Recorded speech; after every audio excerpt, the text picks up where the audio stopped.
Hello, hi. Very good evening to all. Thank you for attending today's webinar. So for today's topic, we're going to talk about the 58 US presidential election. And I'm Kaiwan from Global Markets, and with me I have Adrian, who is an ETF specialist in Phillip Securities. We will be talking about what are the popular US counters and ETFs that the investor is looking out for this US election.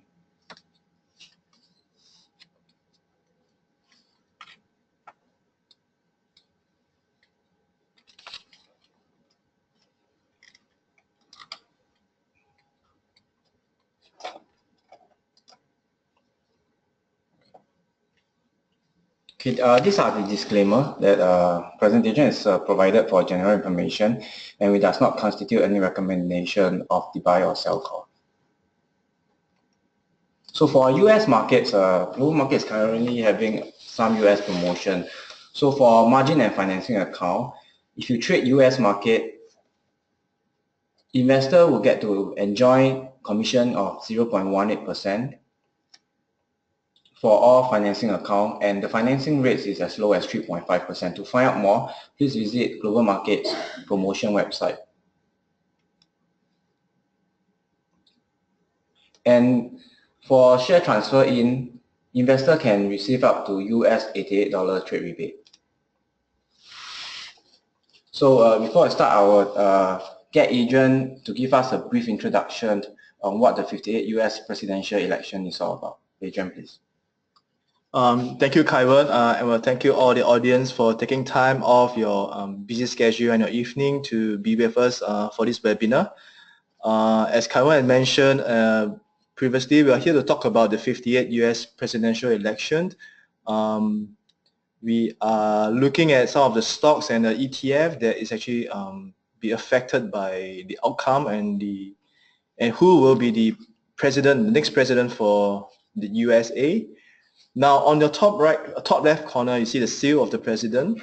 Now, that symbolizes that anyone that is being elected as the president of USA will probably be considered as the most powerful man in this world. He will be living in the White House. He'll be managing foreign affairs and affairs within US in the Oval Office. Now, all Americans are looking at him or her to provide them the American dream. And being the US president, you are in control of the world reserve currency, which is the dollar. So let's introduce the candidates. Now, on your left, on the red corner, we have a businessman, a billionaire, a reality TV star, Mr. Donald Trump. Now, if he were to be elected, he will be the oldest president at 70 years old. He's actually running as a Republican, and his slogan for this time election will be making America great again.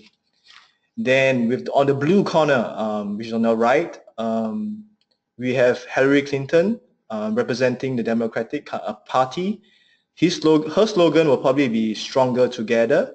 Now, if she were to be elected as the president of the United States of America, in history, both husband and wife will be the president of USA. And another record will be she will be the first female president for America. So Donald Trump, what has he been lobbying if he were to be elected as the president of USA? His focus will of course be job creation. He will probably want to create about 25 million to 30 million jobs for the next 10 years. And the area of focus that he will want to focus on will probably be traditional energy. He also looking to spend more on military and on defense for United States of America. He will probably be looking at reducing taxes for corporations, and it's estimated that it will cost the government about $4.4 trillion in revenue over the next 10 years. It's going to ease a lot of regulations for businesses and and some of the sectors that is within America. He's also proposing a tax holiday where US companies that are having funds parked overseas to move their cash back to US again. It's estimated that $1.2 trillion is actually set aside abroad, away from USA.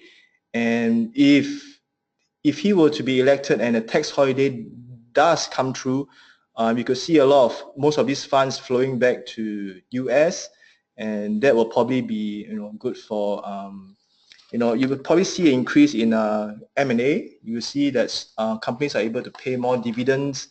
There will be a lot of share buybacks for such companies. So in general, this tax holiday will probably be good for the stock market. Now, one thing to take note is that he is he is running as a Republican. The Senate and the House right now currently is being controlled by the Republican Party as well. So if he were to be elected as the president, I believe any fiscal policy that he wishes to implement or impose onto the country, I believe he has an easier time compared to a Democratic president. Hillary Clinton, she's running as a Democrat. Again, for her, similar to Donald Trump, they're talking about job creation. Area of focus will probably be alternative energy, healthcare. She's also looking to raise the minimum wage for for the Americans. She's proposing to raise taxes for the wealthy, and she brand it as the fair share surcharge. Having said that, the government stands to have a revenue earned of 1.1 trillion over 10 years. And with that surcharge that she's proposing, she's actually using it to fund jobs training, providing free university, and she's also willing to lower corporation tax for hiring Americans. So from here, I will actually pass the mic back to Kai-Wen to talk about some of the stocks and some of the market going forward. Okay, thanks, Adrian.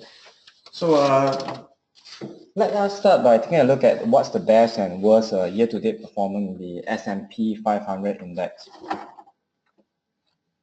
So on the top chart, we can see that best performers are companies like Newmont Mining and information technology like NVIDIA, and material sector like Applied Material, and also some consumer stocks like Urban Outfitters. And for worst performing, most of them belongs to the healthcare sector, as we all know that the healthcare is being hit by political changes, and also Hillary support on the revamping of drugs prices in the US. So let's zoom down to see what does most of the best performer and worst performer sector belongs to. So these are the tickers and the names for the best and worst performer. As you can see, best performer mostly take ups of information technology and the energy sectors, while the worst performer, as I mentioned earlier on, belongs to the healthcare industry. So the information IT sectors cover mostly makers and providers of computer data and electronic equipment. They include software, networking, and telecommunication equipment manufacturing. And usually the reason why they are performing is because they have strong balance sheet, and they also have large cash balances and relatively low debt. Additionally, we have seen tech sectors company increase their dividend payment, which may become a large part of the total equity return in the last year-to-date return.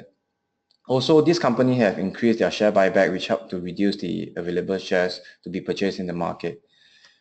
And because of the increasing positive outlook in the US data, US consumer now seems to be more willing to spend more on technology, and this should give further increase to the tech sector.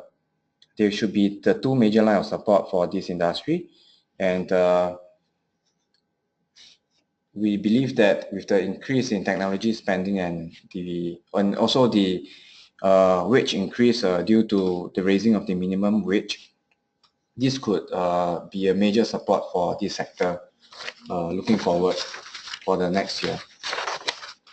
So these are the reasons why they are one of the top performing sectors for 2016. And also for the energy sector, it's mainly due to the bottom of the oil prices in the January of this year. And then we have seen that the oil prices has stabilized at around 45 to 50 level. And this is one of the most of the purchases made in the US market, in the S&P index. The best performer belongs to the energy sectors. And for the worst performing, the healthcare sectors cover mainly two industry groups: companies that make healthcare equipment, provide healthcare services, and those that are involved in the pharmaceutical and biotechnology industry. And most of the worst performing belongs to the latter two.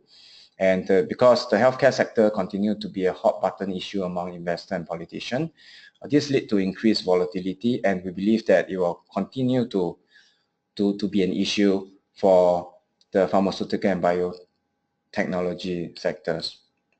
However, for the first two industry group that is responsible for healthcare equipment and healthcare services, we think there is still growth in this industry because an aging population requires more extensive medical care. So there's always an increased need for these services.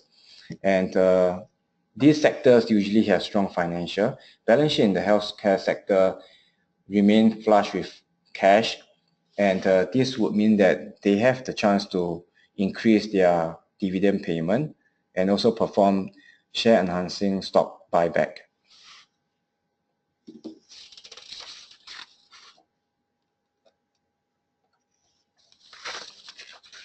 So as I mentioned earlier, the healthcare reform has been hurting the biotechnological and pharmaceutical sectors that makes up mainly of the healthcare index.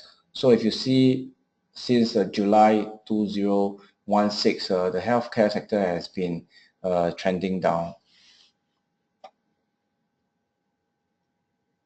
So if you look at the past 1 week major equity indices, world major equity indices has also been either reversing or trending down due to the recent news that the FBI is reopening their investigation on Clinton. And this resulting tension or rising tension result in increasing market stress. So in this chart below, it is an index created by the Bank of America tracking the volatility expectation in equities, bonds, currency, and commodities. And we have seen it rising for the last 5 days. So Hedges and safe haven products has been benefiting from this volatility. So the VIX index has surged to the highest level since July. So the VIX is also known as the fear index. And when the market is uncertain, the VIX usually perform. So this is shown by the increase in VIX prices. So this chart, you could see that there's a sharp rise in the last 1 week of the VIX index. And if you are looking to be exposed to this VIX movement, some recommendation that VIX product is not intended for holding, as it's exposed to time decay and tracking area due to their structure that they are sometimes leveraged, and also mostly of the case they are usually swap or derivative based.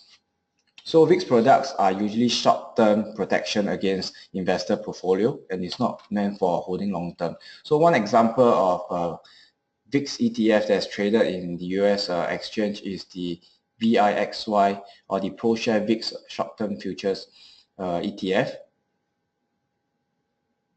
So you could see that in the last 1 week since 25th of October, the VIX ETF has actually risen 18% since 25th of October last month. And for those that wants a more volatile or more impactful ETF, there's another ETF called the UVXY. It's the ProShare Ultra VIX 200 times performance of the S&P 500 VIX short-term index futures. So if you look at it, the UVXY has actually risen 39% since 25 October 2016. So in uncertain times, in volatility periods, the VIX will tend to outperform, and if investor is looking to have some exposure in the VIX movement, they can take a look at these two counters, but bear in mind that it's not intended for holdings. A less volatile and less beta product, in our opinion, would be the gold. We see the gold bottoming out at 1250, and with the increase in the rising tension because of the US election, we see that the gold has been slowly trending up. So to expose to gold, our recommendation is to be exposed to the SPDR Gold Share ETF. So the ETF is by the SPDR, and it's actually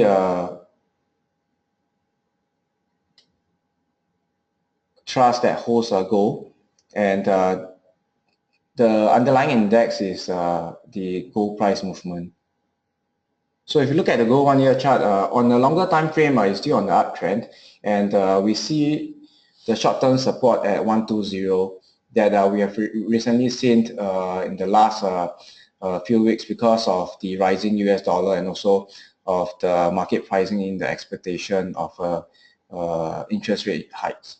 But we see our key support level for gold will be at 120, and the resistance level to watch is 125. If it managed to break above 125 on a technical point of view, it should be heading to the next resistance level at 130.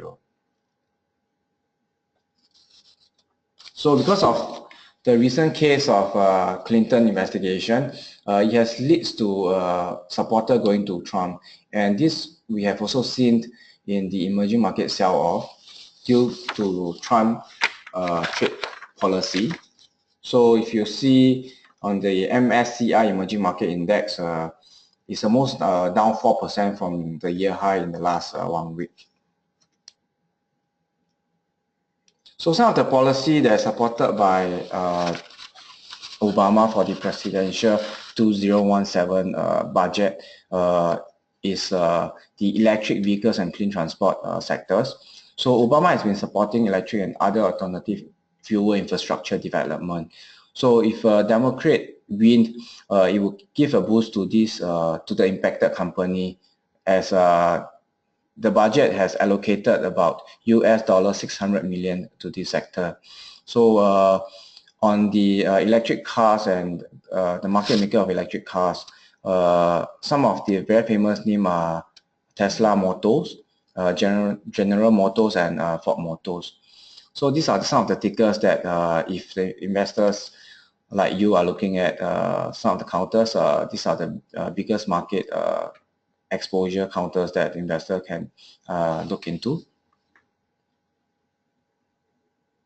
And the next is cyber securities. We all know that cyber security is one of the thematic things in worldwide. Everybody is looking to increase their cyber securities defense due to the increasing hack by the hackers. So USD 6.7 billion has been allocated for Pentagon to create a cyber workforce and produce more offensive cyber tool. Spending is estimated at USD 12 billion over the next 10 years. So some of the biggest cyber technology software providers are Checkpoint Software and Cisco, and you also have traditional names like IBM and Microsoft. So if you look at Checkpoint and Cisco, they are trading at very reasonable PE.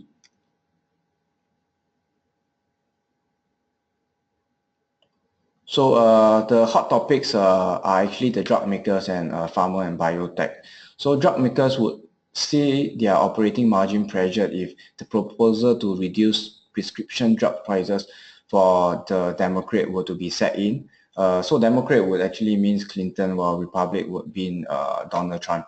So if Clinton were to win the presidential election, we would see a further volatility in drug maker sectors, while if if the victory is by Donald Trump, we would see some relief in these drug maker sectors, as the Republic-led Congress is unlikely to advance the proposal made by the Democrat. So some of the biggest drug makers that's impacted are Gillette Science, Regeneron Pharmaceuticals, Roche Holdings. So if you look at the year-to-date return, they are all at double-digit losses because of the political implementation by Clinton. So pass on to Adrian to speak about exchange-traded fund. Yeah, Adrian, please. Right. Thank you, Kaiwan. It's very insightful what you have shared with us. Now, I'm here to cover the exchange-traded funds that is going to be in the limelight based on the presidential election next week. Now, before I go through the details, I'll just probably share a bit more on what is actually exchange-traded funds. Now, it started in 1990 in Canada with the Toronto Stock Exchange. It's actually paper form, receipt-based, receipts. They're actually tracking the Toronto 35 index. So you have an instrument that is actually on paper that is tracking an index. So, and with that concept, such instruments actually traded on the exchange in 1993. It's actually by State Street Spider ETF issuer. It's actually tracking the S&P 500 index. So with that success, it's actually grown to be the largest and the oldest ETF in history. So with that, we have about $200 billion in asset under management for State Street, tracking the S&P 500. Now with that success and with such huge AUM, State Street has gone on to create an ETF that is tracking the gold in 2004.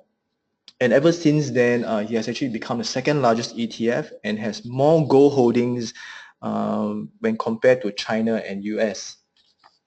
So what are actually exchange-traded funds? It's actually like a mutual fund or like a unit trust that is open-ended. What do I mean by open-ended is that, the fund is actually able to create infinite new units to new investors. So it's building on the economy of scale. With more investors coming in, we're able to the fund is able to share the administrative costs and the management fees. Thus, we are able usually exchange-traded funds management fees are actually lower than unit trusts or any active mutual funds. And having said that, exchange-traded funds or ETF are traded on the exchange.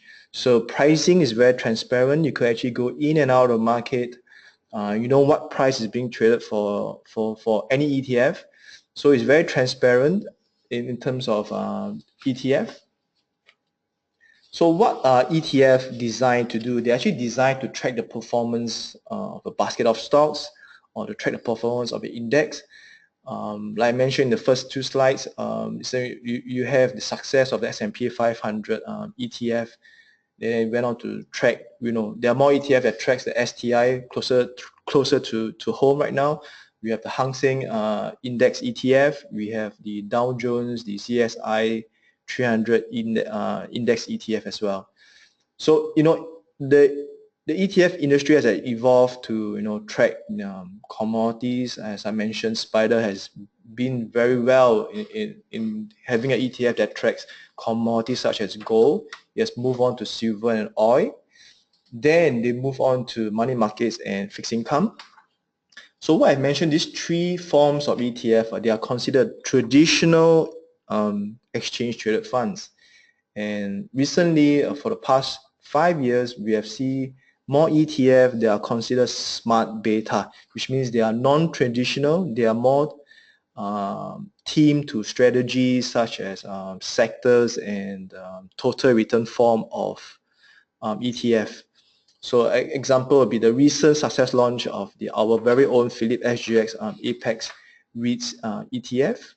We also have something similar, such as like, comp stage dividend dex ETF that's actually tracking a basket of German stocks that give you really good dividends. Of course, the growing popularity of inverse and leverage ETF, these are all considered as smart beta ETF that is non-traditional. And since they are designed to copy the index, is being passively managed, so there's no need to hire analysts to analyze the stocks. Do have to hire fanciful portfolio managers. Thus, ETF actually has lower management fees compared to active mutual funds or unit trusts. And having said that, the benefit of lower management fees will probably give you more returns in terms of your investments. And since they are able to copy any index and any form of underlying instruments, you have access to multiple asset classes, different markets that is actually close to us. And tonight we'll probably talk about more of the ETF that is actually tracking sectors that is crucial to the presidential election. So on your bottom right corner, if you're looking at any form of relationship, the index will probably be the daddy, while the ETF is just following the daddy going forward in such a relationship. So ETF is just basically a marriage between a mutual fund that provides diversification benefits, and you also married the benefits of a stock that is traded during intraday on the exchange, where pricing is very transparent.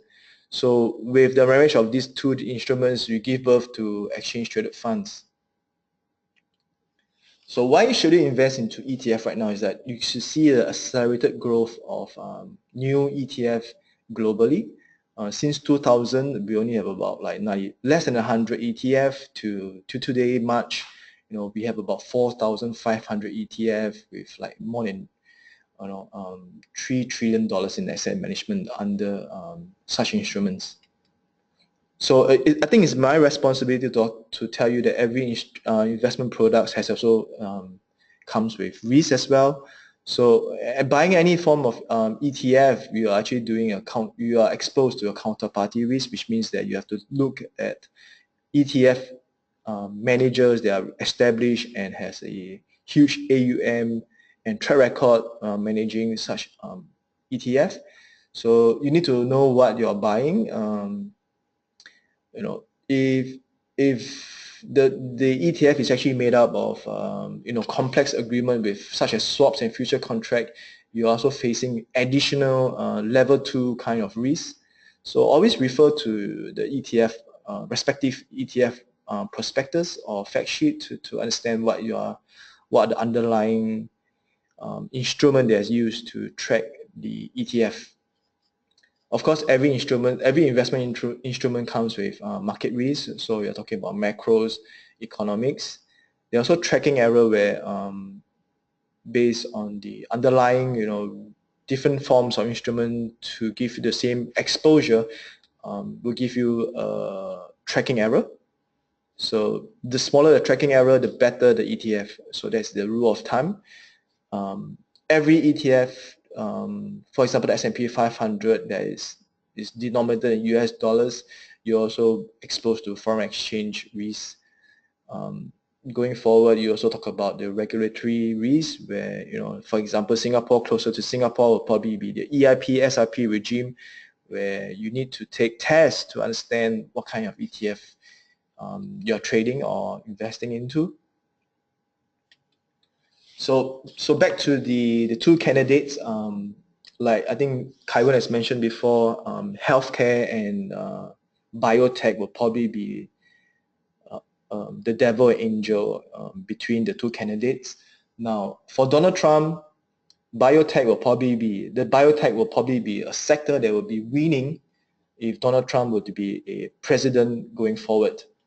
Now, an ETF that is tracking the biotech sector will probably be iShares Nasdaq Biotechnology Index ETF with a ticker called IBB.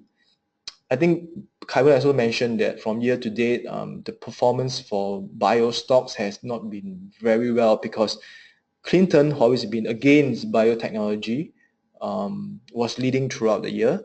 Thus, you could see that from year to date, biotech, not only stocks, but the ETF that tracking these bio stocks are down for the year.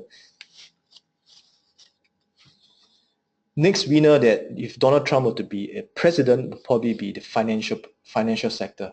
Now the sector that the ETF that's tracking the financial sector will probably be the SPDR SPDR KBW Bank ETF.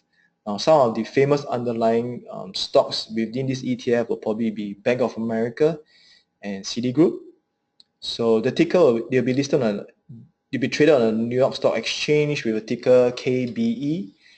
Now it's pretty flat for the year because we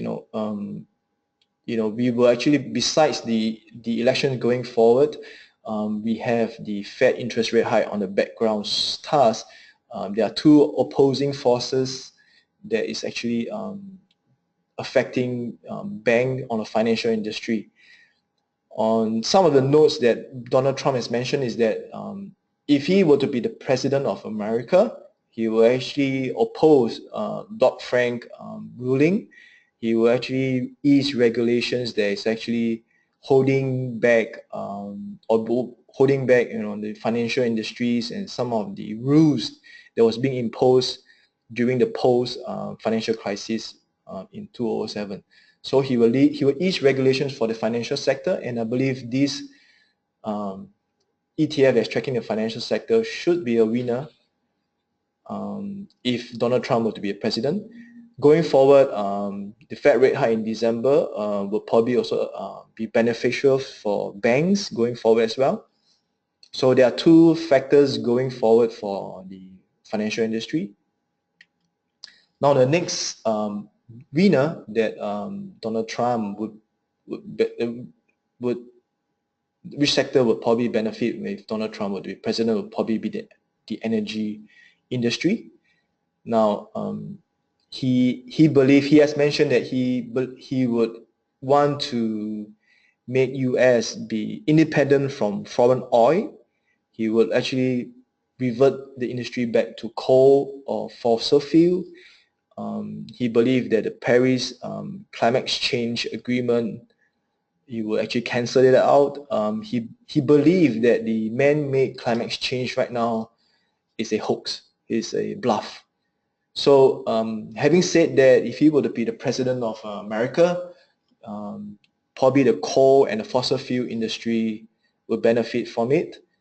We wouldn't know which stocks would benefit. I mean, which oil stocks will probably benefit from it.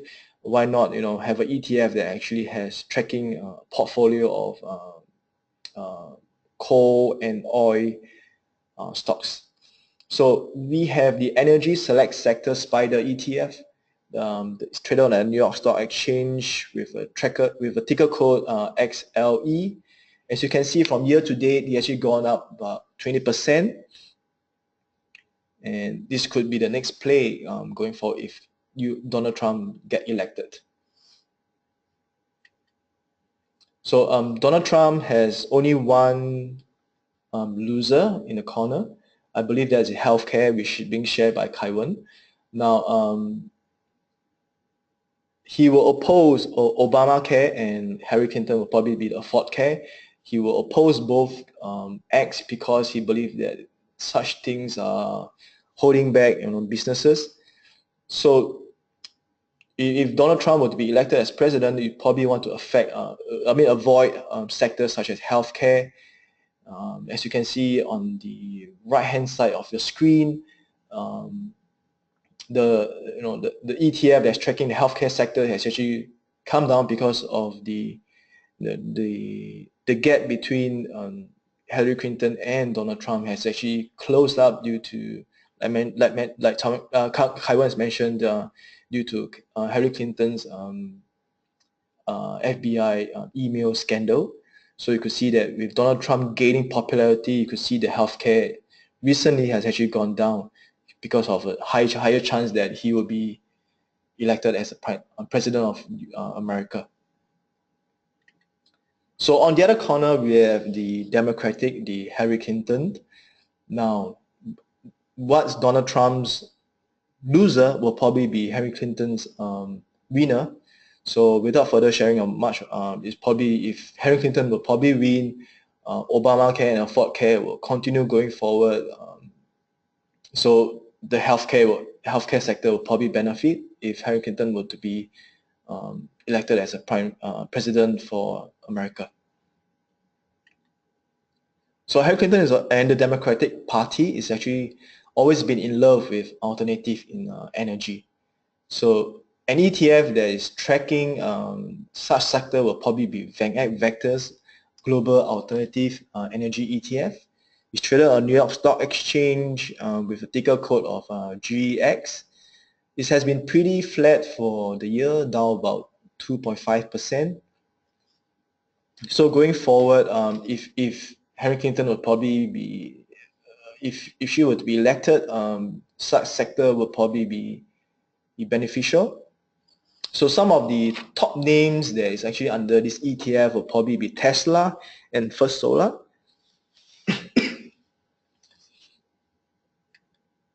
So the next winner is actually consumer staplers.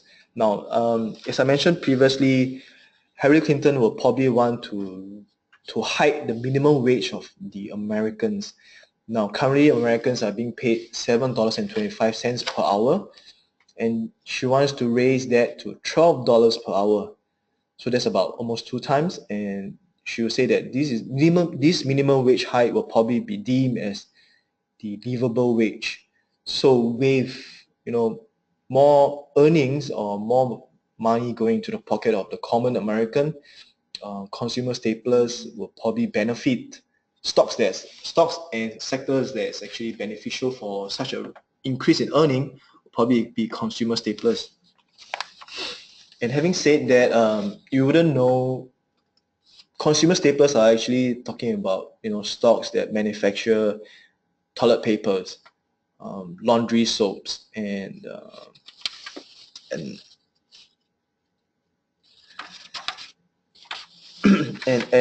food as well. Sorry, excuse me. So the ETF that is tracking consumer staples will be Select Consumer Staples Select Spider ETF. It's traded on the New York Stock Exchange with a ticker of XYP. From year to date, he has gone up by about 7%. So some of the famous names that's within this ETF will probably be Walmart, Procter & Gamble, Coca-Cola, Colgate, and Palmolive. So these are actually quite big established names that is being looped in for these exchange traded funds. So again, what is Donald Trump winner will probably be Hillary Clinton's loser.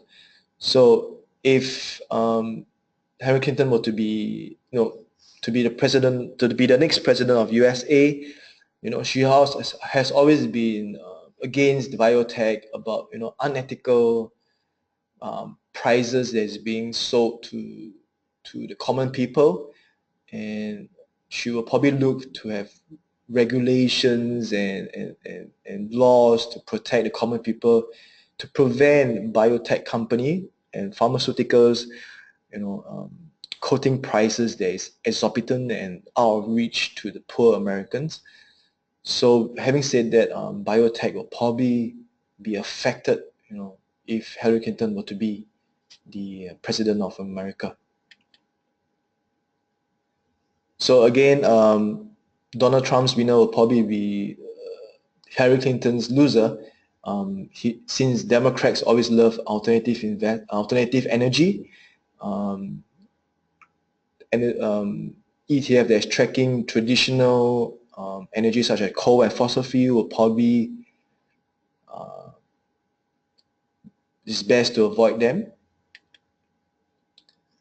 And with the hike in minimum wage for the normal Americans, consumer discretionary would probably take a hit. ETF that's tracking consumer discretionary will probably be Discretionary Select Spider ETF. It's traded on a New York Stock Exchange with a ticker of XLY. So you could see that he has actually been up only 4% for year to date.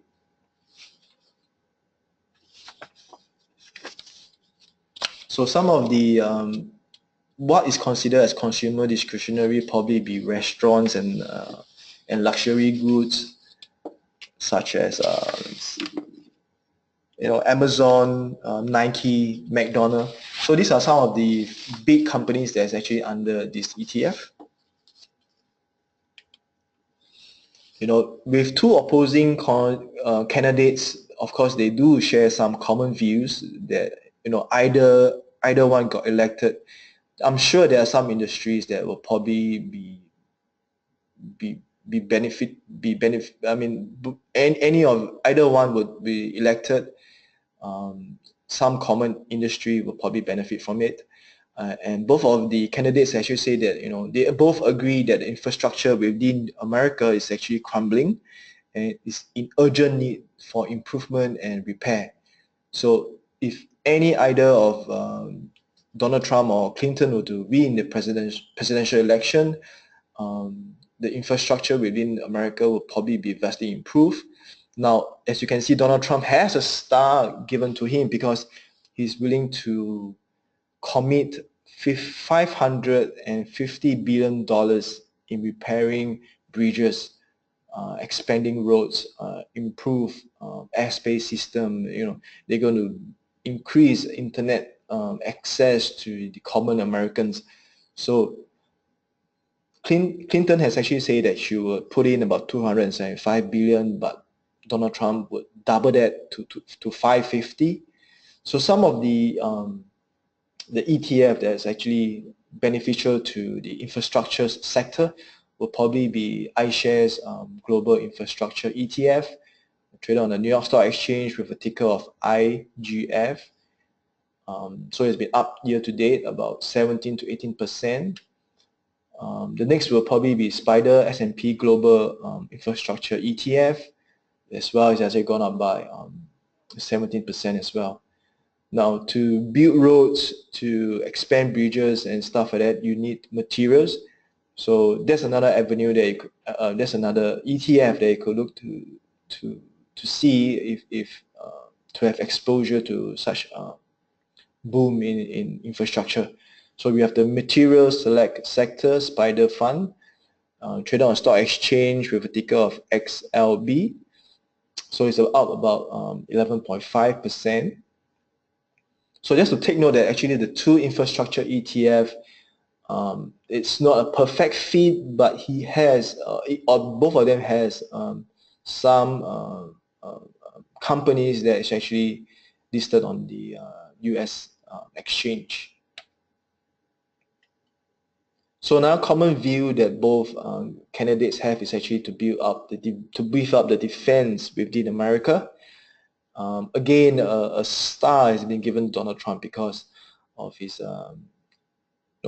plans to have 70 new warships, about 50,000 more US troops, with his he wants NATO to pay some of the protection that the US has been giving to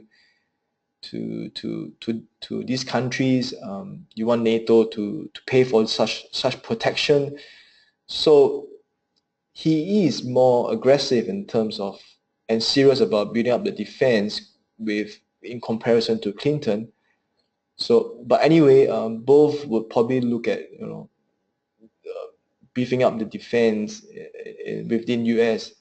And having said that, Clinton has used to serve as the Secretary of State within the Obama administration.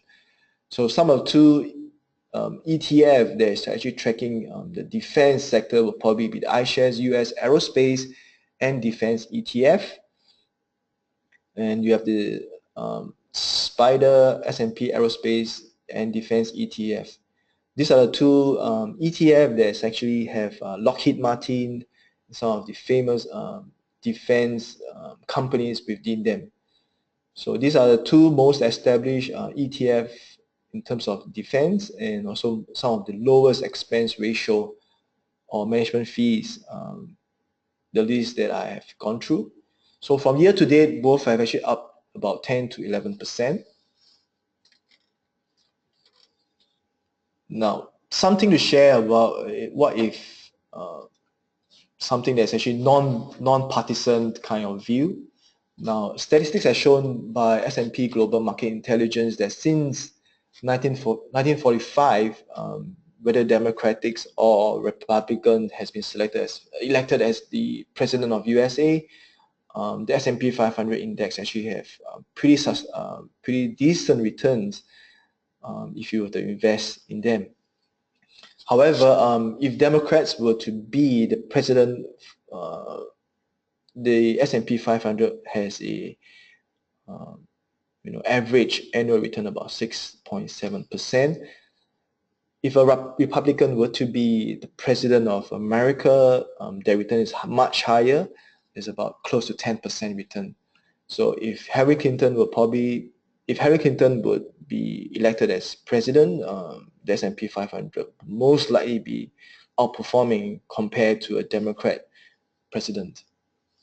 So like I mentioned in the first three slides, the S&P 500 ETF Trust with the ticker SPY, with the expense ratio or the management fees of 9 basis points or 0.09%. It has actually been up about 6 to 7% for the year. A cheaper alternative would be the Vanguard S&P 500 ETF with a ticker of VOO, lower management fees of 5 basis points or 0.05%. With the lower management fees, a better return year-to-date of 6.28%. And I think Kevin also mentioned earlier in the slides that gold, you could look at gold shares ETF with the expense or management fees of 0.4, has a stellar performance year-to-date of increase of 20% returns. So these are some of the ETF that is actually non-partisan, regardless whether Democrats or Republican is elected as the president of America. So in summary, some advantage of investing in ETF is actually efficiency. You can actually get market exposure or sector exposure quickly. You could invest in lower cost rather than buying a basket of stocks for a sector. You just buy an ETF. You get the same diversification as a mutual fund or unit trust. It's pretty transparent because it's traded on exchange. You know what prices you have bought, what price you have sold. The pricing is actually real time. So it's flexibility, because if that comes with flexibility, you're able to trade like a shares. ETF, you have market makers to provide liquidity for investors to enter and exit the market quickly. And also, using ETF to have access to difficult markets or different sectors that I mentioned in this presentation. You could use ETF to gain a particular sector rather than exposure to a single counter. So this is some of my contacts. You could get contact with me at my hotline at 6333 ETF. My mailbox will actually be etf@phillip.com.sg. Now, if you would want to speak to Kaiwan or to find out more about global markets, you could call them or you could reach out to him at 6531-1280. The email will probably be talktoglobalmarkets@phillip.com.sg. Okay, thanks Adrian. Thanks everyone for attending today's webinar. We have come to the end of the webinar, and Q&A is open to the floor.